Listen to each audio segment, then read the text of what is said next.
Welcome back students. Next video के साथ मैं पप्पू खान। प्रीवियस वीडियो के अंदर हम आपको बता चुके थे कि जो जड़ों द्वारा जो खनिज लवण जो होते हैं अवशोषित होते हैं, वो अवशोषित किस प्रकार होते हैं, किस विधियों द्वारा होते हैं, उनको हम डिस्कस कर रहे थे। तो यहाँ हमने ये बताया था आपको प्रीवियस वीडियो के अंदर कि जो खनिज लवण होते हैं वो दो प्रकार से अवशोषण होता है उनका। एक तो निष्क्रिय अवशोषण होता है, दूसरा होता है सक्रिय अवशोषण। निष्क्रिय जो अवशोषण होता है उसमें हमने आपको बताया था कि जो निष्क्रिय अवशोषण होता है उसके अंदर ऊर्जा की आवश्यकता नहीं होती है, जबकि सक्रिय अवशोषण के अंदर क्या होता है, ऊर्जा की आवश्यकता होती है। अब ये जो निष्क्रिय अवशोषण विधि है, या हम कह सकते हैं निष्क्रिय अवशोषण क्रिया विधि है, इस अवशोषण क्रिया विधि को हमने 3 भागों में डिवाइड किया था, 3 सिद्धांतों से समझाया था इसको। पहला सिद्धांत जो था हमारे पास वो था संहति प्रवास परिकल्पना। पहला सिद्धांत कौन सा था? संहति प्रवास परिकल्पना था। दूसरा जो सिद्धांत था वो था आयन विनिमय सिद्धांत था, और तीसरा था डोनेन साम्यावस्था सिद्धांत। तो हम अब तक जो बात कर चुके थे प्रीवियस वीडियो के अंदर, वो खनिज लवणों की अवशोषण की क्रिया विधि जो बात कर रहे थे, क्रिया विधि 2 प्रकार की होती है। कितने प्रकार की होती है? 2 प्रकार की। एक तो होती है निष्क्रिय क्रिया विधि,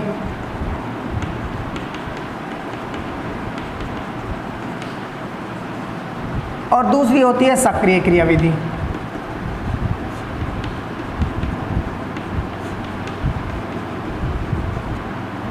निष्क्रिय क्रिया विधि को हमने आगे 3 सिद्धांतों की सहायता से समझने के प्रयास किया था। एक तो हमने बात की थी संहति प्रवाह परिकल्पना। संहति प्रवाह परिकल्पना, संहति प्रवाह परिकल्पना। दूसरी हमने बात की थी आयन विनिमय सिद्धांत, और तीसरा हमने बात की थी डोनेन साम्यावस्था परिकल्पना या सिद्धांत। डोनेन साम्यावस्था परिकल्पना या डोनेन साम्यावस्था सिद्धांत। एक बार समरी दोबारा बता देता हूँ आपको शॉर्ट में इसके बारे में कि ये जो निष्क्रिय परिवहन है, निष्क्रिय जो क्रिया विधि है खनिज लवणों के अवशोषण की, इसमें ऊर्जा की आवश्यकता नहीं होती है। दूसरी बात, इनको 3 सिद्धांतों की सहायता से समझने का प्रयास किया था। एक तो संहति प्रवाह परिकल्पना यानी मास फ्लो हाइपोथेसिस, दूसरा आयन एक्सचेंज थ्योरी, और तीसरा था डोनेन इक्विलिब्रियम हाइपोथेसिस। इसके बारे में तो संहति जो प्रवाह परिकल्पना है, इसके अनुसार जो खनिज लवणों का, जो खनिज आयनों का जो अवशोषण होता है वो वाष्पोत्सर्जन कर्षण खिंचाव बल के कारण होता है। किसके कारण होता है? वाष्पोत्सर्जन कर्षण खिंचाव बल। वाष्पोत्सर्जन कर्षण खिंचाव बल क्या होता है? जब पत्तियों द्वारा वाष्पोत्सर्जन क्रिया होती है तो उस दौरान क्या है, जल के अणुओं के मध्य एक आकर्षण बल लगता है, ऊपर की ओर एक तनाव बल लगता है। इस खिंचाव बल या तनाव बल को क्या कहते हैं? वाष्पोत्सर्जन कर्षण बल कहते हैं। और इसी आकर्षण बल के कारण मृदा में उपस्थित जो खनिज लवण होते हैं वो जल के साथ क्या होते हैं? अवशोषित हो जाते हैं। तो ये हमारे पास था मास फ्लो थ्योरी। दूसरा हमने आयन विनिमय सिद्धांत के बारे में बताया था। तो आयन विनिमय सिद्धांत में क्या होता है? झिल्ली के आर पार जब आयनों का एक्सचेंज होता है तो यहाँ पर जो झिल्ली के आर पार आयनों का जो एक्सचेंज होता है वो सांद्रता प्रवणता के आधार पर होता है। सांद्रता प्रवणता के आधार पर, यानी कि ये कह सकते हैं हम, अधिक सांद्रता से कम सांद्रता की ओर खनिज आयनों का क्या होता है? प्रवाह होता है। यहाँ पर एक खास बात और ध्यान रखने वाली बात है कि आयन विनिमय सिद्धांत के अंदर क्या है? समान आयन, समान आवेश वाले या समान आयन ही क्या करते हैं? झिल्ली आर पार होते हैं। झिल्ली आर पार होते हैं। समान आयन या समान आवेश क्या होते हैं? एक झिल्ली के आर पार जाते हैं। डोनेन साम्यावस्था में क्या होता है? यहाँ पर भी क्या है? आयनों का क्या होता है? आदान प्रदान होता है, झिल्ली के आर पार जाना होता है, लेकिन यहाँ पर क्या है? अलग अलग आयन, यानी कि ये कह सकते हैं धनायन ऋणायन, धनायन और ऋणायन क्या हो? झिल्ली के आर पार जाते हैं। अगर एक तरफ धनायन की मात्रा बढ़ जाती है तो दूसरी तरफ ऋणायन की मात्रा क्या होती है? उसको संतुलित करने के लिए प्रवेश करती है। ठीक है, यहाँ पर क्या है? धनायन एक धनायन झिल्ली के पार जाएगा तो उसी तरह से एक धनायन झिल्ली के वापस पार आएगा। तो यहाँ आयन विनिमय के अंदर समान आयन, और यहाँ पर डोनेन साम्यावस्था के अंदर क्या है? विपरीत आयन, यानी कि अलग अलग आयन, धनायन और ऋणायनों का क्या होता है? प्रवाह होता है। यहाँ पर क्या है? कंसंट्रेशन डिपेंडेंट है, यानी कि अधिक सांद्रता से कम सांद्रता की ओर क्या होता है? प्रवाह होता है। ये हमने आपको बता दिया था। आज हम बात करेंगे सक्रिय क्रियाविधि के बारे में। खनिज लवणों के अवशोषण की सक्रिय जो क्रियाविधि है उसके बारे में बात करेंगे। सक्रिय क्रियाविधि, यहाँ पर सबसे इम्पोर्टेंट बात जो है ये वो है कि ऊर्जा की आवश्यकता होती है। किसकी आवश्यकता होती है? ऊर्जा की आवश्यकता।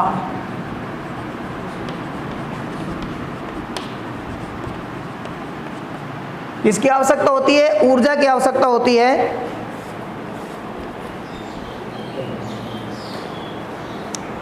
और ये जो ऊर्जा की आवश्यकता है वो किसके रूप में प्राप्त होती है? हमारे पास एटीपी के रूप में प्राप्त होती है, एडिनोसिन ट्राइफॉस्फेट।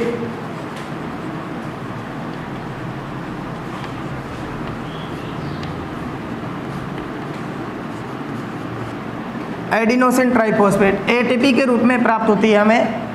ये जो एडिनोसिन ट्राइफॉस्फेट ये विभिन्न उपापचय क्रियाओं के फलस्वरूप बनती है, यानी कि हम श्वसन क्रिया के दौरान जो एनर्जी प्रोड्यूस होती है उसको स्टोरेज किया जाता है एटीपी के रूप में। यही एटीपी क्या करती है? सक्रिय खनिज लवणों के अवशोषण में भाग लेती है। यानी कि ये कह सकते हैं यहाँ पर जो खनिज लवणों का जो अवशोषण होगा वो सांद्रता प्रवणता के विपरीत होगा। सांद्रता प्रवणता का विपरीत का मतलब ये होता है कि कम सांद्रता से अधिक सांद्रता की ओर क्या होगा? कम सांद्रता से अधिक सांद्रता की ओर खनिज आयनों को क्या होगा? प्रवाह होता है। निष्क्रिय के अंदर तो क्या अधिक सांद्रता से कम सांद्रता की ओर हो रहा था, लेकिन यहाँ पर क्या हो रहा है? सक्रिय के अंदर क्या होता है? कम सांद्रता से अधिक सांद्रता की ओर खनिज लवणों का क्या होता है? अवशोषण होता है। तो ये हमारे पास इंपॉर्टेंट बात है। सक्रिय क्रियाविधि के अंदर दो पॉइंट्स है हमारे पास, एक तो ऊर्जा की आवश्यकता होती है और दूसरा क्या है हमारे पास? ये खनिज आयनों की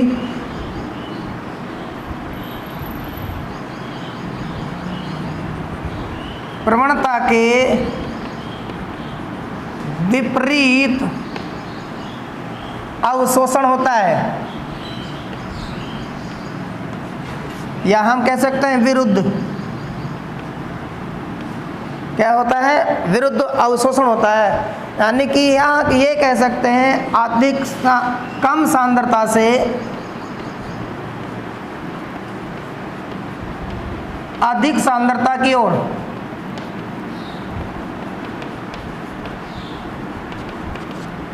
ये हमारे पास यहाँ पर क्या होगा? कम सांद्रता से अधिक सांद्रता की ओर कंसंट्रेशन ग्रेडियंट के खिलाफ काम होता है। यहाँ पर जब खिलाफ काम होगा तो उसके लिए ऊर्जा की आवश्यकता आती है। जो ऊर्जा किसके रूप में होती है हमारे पास प्रयुक्त? एटीपी के रूप में प्रयुक्त होती है।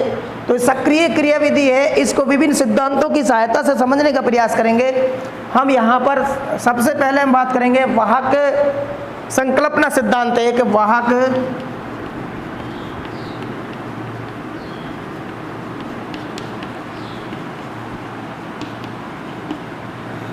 वाहक संकल्पना। और दूसरी हम बात करेंगे यहाँ पर आयन पंप या साइटोक्रोम पंप सिद्धांत। आयन पंप या साइटोक्रोम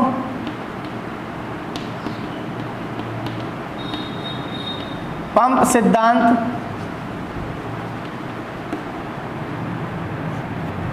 और तीसरा बात करेंगे वैद्युत रासायनिक प्रवणता की संकल्पना। वैद्युत रासायनिक प्रवणता संकल्पना,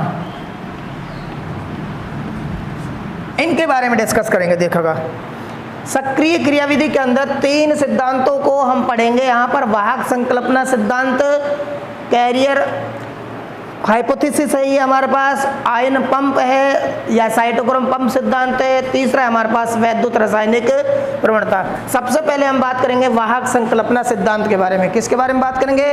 वाहक संकल्पना सिद्धांत के बारे में। वाहक संकल्पना, वाहक संकल्पना ये किसकी बात चल रही है? सक्रिय परिवहन की, सक्रिय अवशोषण की। सक्रिय अवशोषण के अंदर हमारे पास है वाहक संकल्पना, कैरियर हाइपोथेसिस।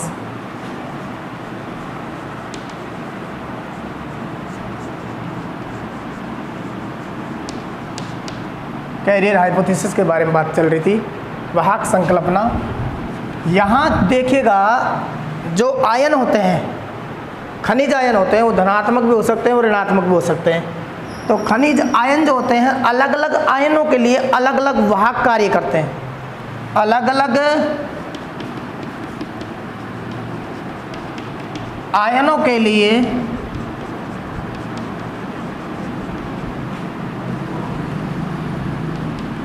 अलग अलग वाहक कार्य करते हैं, वाहक कार्य करते हैं। पहली बात। दूसरी बात क्या होती है, यहां पर आयनों का एक्सचेंज नहीं होता। यहां पर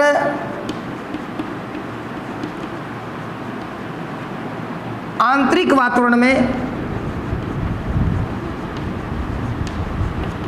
उपस्थित आयनों का विनिमय नहीं होता है। आयनों का विनिमय नहीं होता है। केवल बाह्य वातावरण से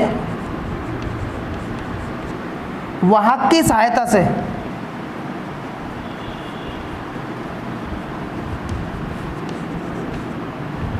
खनिज आयन, वाहक की सहायता से क्या होता है, खनिज आयन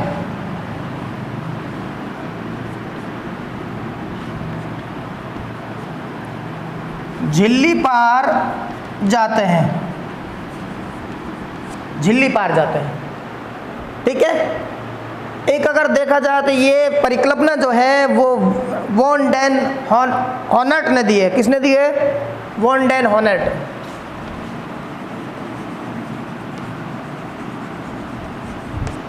किसने दी है ये परिकल्पना? वॉन डेन हॉनेट ने दी है परिकल्पना। ये परिकल्पना क्या कहती है कि अलग अलग आयनों के लिए अलग अलग वाहक कार्य करते हैं, यानी कि आयनों को झिल्ली पार ले जाने के लिए वाहक कार्य करते हैं, कैरियर होते हैं, मीडिएटर होते हैं, एक तरह से साधन की तरह कार्य करते हैं। यहाँ पर आंतरिक वातावरण जो होता है, झिल्ली के अंदर जो वातावरण होता है उसके अंदर आयन बहुत सारे पाए जाते हैं, लेकिन उसके बावजूद भी क्या है, वो एक्सचेंज नहीं होते। यानी ऐसा नहीं है कि झिल्ली के अंदर जो आयन पाए जा रहे हैं वो आयन क्या है, बाहर निकल जाते हैं और बाहर से अंदर आ जाते हैं। यहाँ पर केवल क्या है, यहाँ बाहर से ही आयन क्या होते हैं, झिल्ली के अंदर जाते हैं। बाहर से ही क्या है, झिल्ली के अंदर जाते हैं। कौन? आयन। अंदर से बाहर की ओर नहीं आते। अब बाहर से अंदर की ओर जब आयन जाएंगे तो उनको ले जाने के लिए कुछ मीडिएटर की जरूरत होती है, मध्यस्थ की जरूरत होती है। वो मध्यस्थ जो होता है वो क्या कहलाते हैं? वाहक कहलाते हैं, कैरियर। अब इनकी सहायता से क्या है, वो झिल्ली के अंदर पहुंच जाते हैं और वहां पर क्या हो जाते हैं, मुक्त हो जाते हैं। अब यहाँ जो झिल्ली होती है वो अवरोधक की तरह कार्य करती है। यहाँ पर क्या है, आयन विनिमय के लिए, आयन अभिगमन के लिए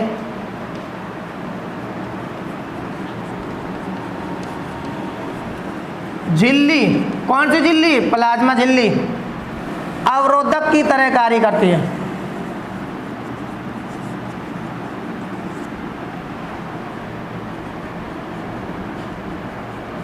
अब अवरोधक की तरह कार्य करती है तो क्या आयन जाएंगे अंदर? जाएंगे, लेकिन डायरेक्ट नहीं जाएंगे, किसी के साथ जुड़कर जाएंगे, किसी के साथ अटैच होकर जाएंगे। यानी कि किसी के साथ मतलब वाहक के साथ। ठीक। तो वाहक क्या करेगा, उस आयन विशेष से जुड़ेगा और आयन विशेष से जुड़ने के पश्चात अब क्या होती है, जो झिल्ली होती है उस आयन विशेष और वाहक के लिए क्या हो जाती है, पारगम्य हो जाती है, जिसके कारण क्या है, आसानी से वो झिल्ली से पार हो जाता है। ठीक। तो एक तरफ से दूसरी तरफ आयनों को भेजने के लिए क्या किया जाता है, एक वाहक की जरूरत पड़ती है। वो वाहक क्या करता है, उन आयनों को अपने साथ जोड़ता है, कॉम्प्लेक्स बनाता है। कॉम्प्लेक्स के लिए क्या है, झिल्ली पारगम्य होती है, जिसके कारण आसानी से वो पार चले जाते हैं, यानी कि अंदर की ओर चले, बाहर से आयन क्या है, अंदर की ओर चले जाते हैं। तो यहाँ पर 3 स्टेप है हमारे पास वाहक संकल्पना के, जिनकी सहायता से क्या होता है, ये आयन झिल्ली पार जाते हैं।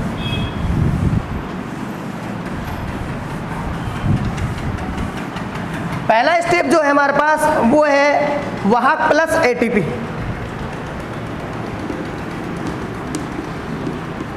वाहक प्लस एटीपी, तो एडीपी प्लस सक्रियक वाहक।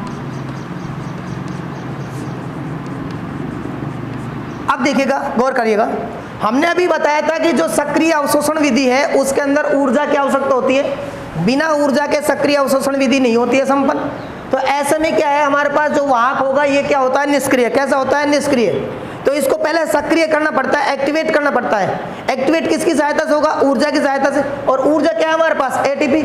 तो जब ये एटीपी इस वाहक से जुड़ेगी तो ये वाहक क्या हो जाएगा, सक्रिय हो जाएगा, एक्टिव हो जाएगा, यानी कि झिल्ली के पार जाने के लिए तैयार हो जाएगा। अगर इसके साथ एटीपी नहीं जुड़ता है तो ये झिल्ली के पार नहीं जा सकता, क्योंकि ये निष्क्रिय अवस्था में। तो यहां पर क्या है, ये निष्क्रिय, और यहां पर क्या हो गया, ये सक्रिय हो गया। ठीक, एटीपी काम आ रही है, एटीपी में बदल गई भाई। यहाँ पर ऊर्जा जो कन्वर्ट होती है एटीपी से एडिनोसिन ट्राइफॉस्फेट से क्या हो गया, एडिनोसिन डाइफॉस्फेट। एक फॉस्फेट बॉन्ड टूटने से क्या ऊर्जा जो निकली है, उस ऊर्जा ने क्या काम किया, वाहक को क्या कर दिया, एक्टिवेट कर दिया, सक्रिय कर दिया। ठीक, अब दूसरा स्टेप भाई, एक्टिवेट हो गया सर वाहक। अब सक्रिय वाहक, सक्रियक वाहक प्लस आयन। अब जो आयन जिसको हमें ले जाना है झिल्ली पार या झिल्ली के अंदर ले जाना है, प्लस आयन। सक्रियक वाहक से क्या जुड़ेगा, आयन। अब क्या हो जाएगा, यहां पर एक कॉम्प्लेक्स बनेगा, वो बनेगा सक्रियक वाहक आयन कॉम्प्लेक्स, या हम कह सकते हैं आयन वाहक कॉम्प्लेक्स। आयन वाहक सम्मिश्र, आयन कैरियर कॉम्प्लेक्स। ये कॉम्प्लेक्स तैयार हो गया हमारे पास। ठीक, अभी ये प्रक्रिया कहां पर चल रही है, झिल्ली के बाहर चल रही है या झिल्ली की सतह पर चल रही है। ये जो वाहक होते हैं ये झिल्ली पर पाए जाते हैं। कहां पाए जाते हैं, झिल्ली पर। जैसे ही कोई, जैसे यहां पर मैं आपको बताऊं, ये झिल्ली है, ये हमारे पास Na+ है, ये झिल्ली है। अब इस झिल्ली पर क्या पाया जाता है, कोई वाहक पाया जाता है। क्या पाया जाता है, वाहक पाया जाता है। और ये हमारे पास, इसको हमने किसके सोडियम को कैसे रिप्रेजेंट कर दिया, ये। और ये हमारे पास, ये तो क्या है, आयन, और ये क्या है, वाहक। ठीक, अब यहां पर पहले तो ये क्या है, आयन बाहर था, और ये वाहक क्या है, झिल्ली पर। अब यहां वाहक से क्या जुड़ेगी, एटीपी। तो ये क्या हो जाएगा, सक्रियक वाहक। सक्रियक वाहक है, उसके बाद में क्या हो जाएगा, ये जो आयन है इस सक्रिय वाहक से जुड़ जाएगा, और जुड़ने के पश्चात क्या बना लेगा, क्या बना लेगा, आयन वाहक सम्मिश्र। आयन तो ये हो गया, वाहक ये हो गया, दोनों जुड़ेंगे तो कॉम्प्लेक्स बनेगा, तो आयन वाहक सम्मिश्र हो गया। अब क्या करेगा, ये जो यहां था अब ये अंदर जाएगा। कौन जा रहा है, कॉम्प्लेक्स। कॉम्प्लेक्स जाकर इधर चला गया ये, और यहां जाकर क्या हो गया, मुक्त हो गया। यहां क्या हो गया, ये फ्री हो गया। तो इस प्रकार देखिएगा, अब ये जो आयन था जो झिल्ली के बाहर था इस वक्त, और अब क्या हो गया, झिल्ली के अंदर चला गया। किसकी सहायता जा रहा है, वाहक की सहायता से जा रहा है। ठीक है, तो इस प्रकार क्या होता है, वाहक संकल्पना क्या कहती है, किसी वाहक की सहायता से आयन क्या होते हैं, झिल्ली के पार जाते हैं। लेकिन जाने के लिए उससे पहले क्या है, वाहक को क्या करना पड़ता है, सक्रिय करना पड़ता है। सक्रिय के लिए क्या करना पड़ता है, ऊर्जा देनी पड़ती है। ठीक है, तो यहां पर हमारे पास कॉम्प्लेक्स बन गया आयन वाहक सब। अब ये क्या होता है, तीसरा स्टेप के अंदर आयन वाहक सम्मिश्र, ये अब झिल्ली पार किसमें बदल जाएगा भाई, आयन प्लस, किसमें बदल जाएगा, आयन प्लस निष्क्रिय वाहक।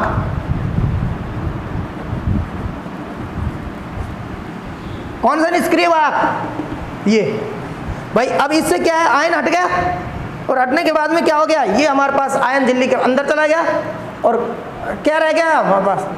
अब ये निष्क्रिय वाहक जो होता है ना, ये निष्क्रिय वाहक वापस फिर कहाँ आता है, झिल्ली पर आता है। फिर अगेन सोडियम आयन है, जैसे भी कोई भी आयन है, उस आयन के लिए फिर ये दोबारा कार्य करेगा, फिर कॉम्प्लेक्स बनाएगा, फिर अंदर जाएगा। इस प्रकार झिल्ली के आर पार क्या होता है, झिल्ली के पार क्या होता है, आयनों का प्रवाह होता रहता है। तो ये जो हमारे पास वाहक संकल्पना है, चूंकि ये एनर्जी बेस्ड है, इसलिए किसके अंदर आ रही है, ये सक्रिय अवशोषण के अंदर आ रही है। तो यहाँ पर जो आयनों का प्रवाह होता है वो वाहक के माध्यम से होता है। अब नेक्स्ट जो मेथड हम बात करेंगे, वो बात करेंगे हम आयन पंप या साइटोक्रोम पंप परिकल्पना, आयन पंप या साइटोक्रोम पंप परिकल्पना। नेक्स्ट जो हमारे पास आयन पंप या साइटोक्रोम पंप परिकल्पना, ये जो परिकल्पना है वो ये कहती है, पहले तो ये देख लेते हैं किसने दी है। ये दिए लुंडेगार्ड और बर्स्ट्रॉम।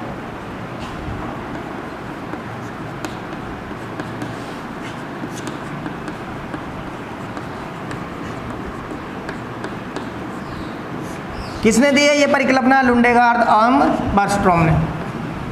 कई बार पूछ लिया जाता है कि आयन पंप परिकल्पना जो है किसने दी है। यहाँ पर देखिएगा, इसका खास बात क्या है कि धनायन जो ऋणायन होते हैं, धनायन और ऋणायन होते हैं, उनके लिए अलग अलग वाहक होते हैं। धनायन और ऋणायन के लिए क्या होते हैं, अलग अलग वाहक होते हैं। ये कह सकते हैं हम, उनका जो अवशोषण होता है वो अलग अलग तरीके से होता है। यहाँ पर एक बात और देखने को मिलती है कि इस विधि के अंदर जो आयनों का अवशोषण है वो श्वसन दर के से संबंधित होता है। एक तरह से जितनी अधिक श्वसन दर होगी उतना अधिक क्या होगा, आयनों का क्या होगा, अवशोषण होगा। जितनी अधिक श्वसन दर होगी उतना क्या है, आयनों का अवशोषण होगा। तो यहाँ पर क्या है, आयनों का अवशोषण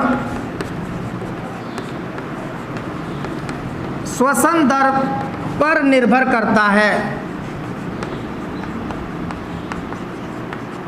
किस पर निर्भर करता है, श्वसन दर पर।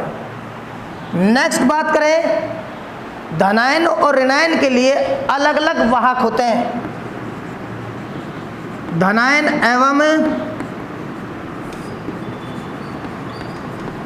ऋणायन के लिए अलग अलग वाहक होते हैं। नेक्स्ट बात करें, जो ऋणायन होते हैं उनके लिए साइटोक्रोम वाहक की तरह कार्य करता है। ऋणायनों के लिए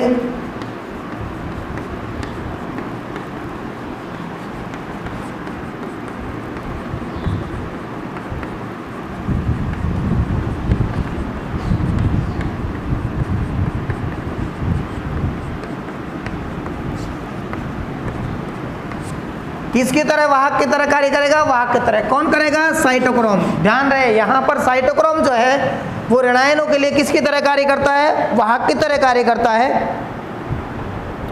और जो धनायन होते हैं उनका निष्क्रिय परिवहन होता है। धनायनों का निष्क्रिय परिवहन,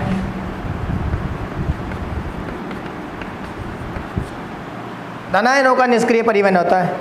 अब मान लीजिए जैसे हमारे पास एक एग्जाम्पल देखें यहाँ,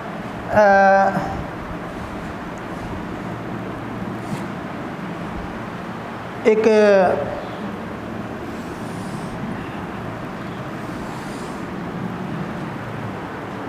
बाह्य सतह, अवरोधक झिल्ली और आंतरिक सतह। ये बाह्य सतह होगी,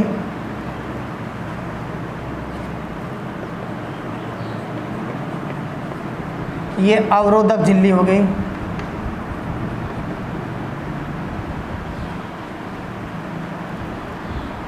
और ये आंतरिक सतह,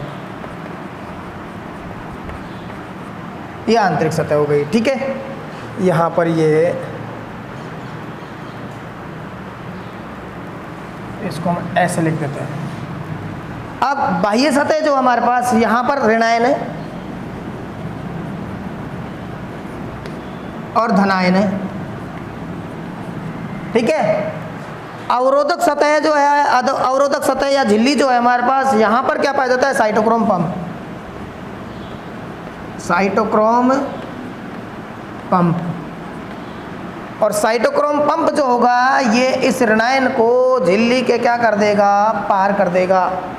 तो यहाँ पर क्या हो जाएगा? ऋणायन पहुँच जाएंगे हमारे पास। और इधर जो धनायन है ये क्या है? निष्क्रिय परिवहन होता है इसका। कैसे होता है?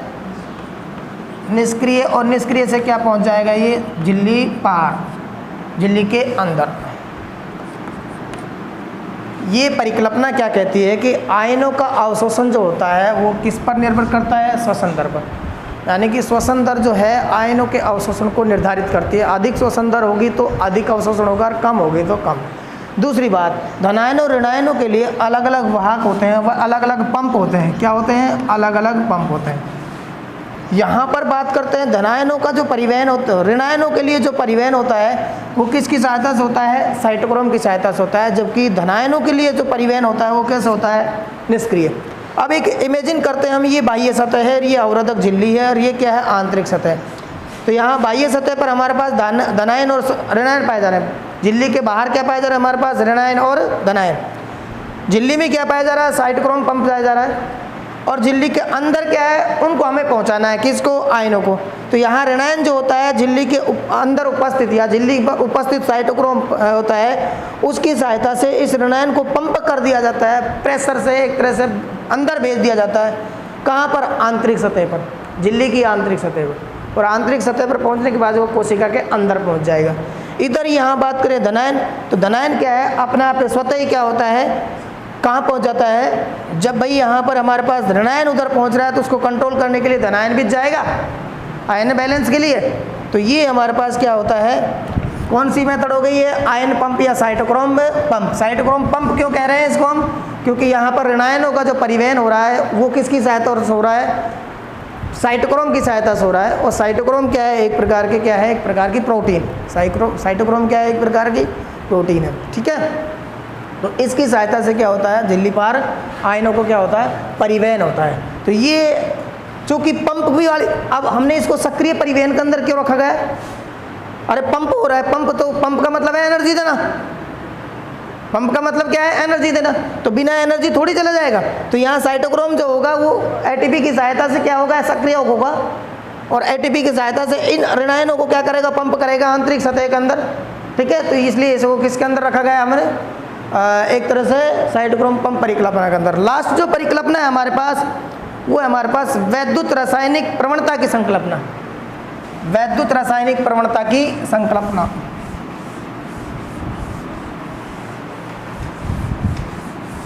वैद्युत रासायनिक प्रवणता की परिकल्पना। तीसरा, वैद्युत रासायनिक प्रवणता की संकल्पना। वैद्युत रासायनिक प्रवणता की परिकल्पना। यहाँ पर प्रवणता मतलब डिफरेंस। प्रवणता मतलब क्या है? डिफरेंस। ये देखेगा इसमें क्या होता है? जो आयनों का जो परिवहन होगा, आयनों को जो परिवहन होगा वो क्या होगा? प्रवणता के विपरीत होगा। आयनों का परिवहन क्या होगा? प्रवणता के विपरीत। सांद्रता प्रवणता के, सांद्रता प्रवणता के विरुद्ध। सांद्रता प्रवणता के क्या होगा? विरुद्ध होगा। यानी कि हम ये कह सकते हैं कम सांद्रता से, कम रासायनिक सांद्रता से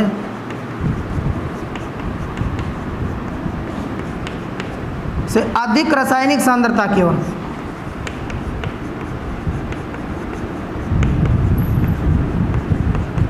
अधिक रासायनिक सांद्रता की ओर, यानी कि कम से अधिक, कम और अधिक।